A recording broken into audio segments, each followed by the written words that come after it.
Montana, God's presence does seem close, and it's been very deliberate for Eugene and his wife Jan to cultivate that. 11 million copies of his Bible have been sold, over 30 other books written, but he's never employed any staff to help.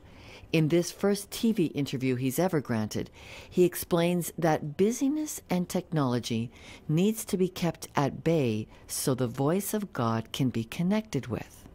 Number one, turn off the television.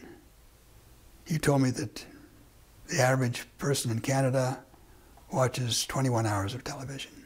Number two, do some memorizing. Memorizing is the easiest way to keep something important in your mind in a meditative way. The Bible is a story. Now some people say, well, it's a lot of things. It's poetry, it's sermons, it's genealogies, it's proverbs. No, it's a story. Now, Jesus is the story complete. And you wanted people to get to know the story of Jesus. Yeah. Why? Why? Why was that important to you? See, what I was hoping to do in translating the message was to get people into the story. I tell people, don't study the Bible. Read it. Read it like you're reading a letter. Read it like you're reading a novel. Let the truth of the book shape your life. But don't ask too many questions. You're not looking for information. You're looking for a relationship.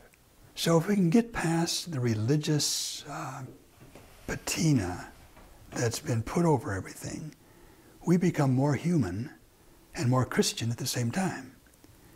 Or maybe I should say more human and more saved at exactly the same time. Save is a big word for us.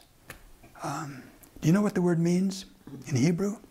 It means space. Give us space. Salvation is a prairie. All the fences are down. All the doors are opened. Salvation is entering into largeness, God's largeness. And I love that word.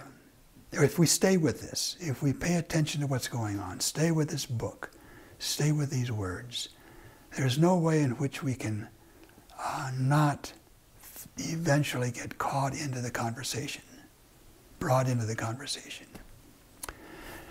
And that's what we're doing. And that's why we have these Bibles all over the world. When we return, I'll share my personal thoughts on new looks for the good book in the wrap.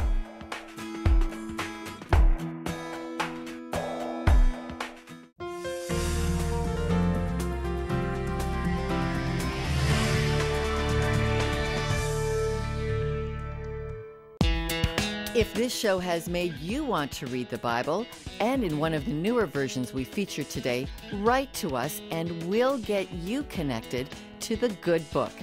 Listen up at listenuptv.com to get your own copy of the Message or the Bible Illuminated. The world loves to read, and those of us who like to read the Bible boast that it is the bestseller of all times. It may have 1,400 years of sales records, but in the last decade, publishing experts record that the Harry Potter series actually far outsold the Bible. And I will agree that the Bible is not an entertaining and an escapist read. I am in favor of the Bible Illuminated or the Message. Both are careful approaches to make the ancient language more accessible. One publisher has 350 different versions of the Bible out. Chances are you can find something marketed to your style. One of the ways I read my Bible is all alone, very quietly, usually early in the morning. I read a short piece and then I ask 3 questions. What does it say about God? How does that make me feel? And what should I do as a result? It's a slow read, but it is a read that teaches us, forms us, and blesses us. The Bible, a conversation with God that is also a plunge into reality. We've put some great links up at listenuptv.com on how you can get involved in Bible reading. Thanks for watching. For all of us at Listen Up TV, I'm Lorna Durick.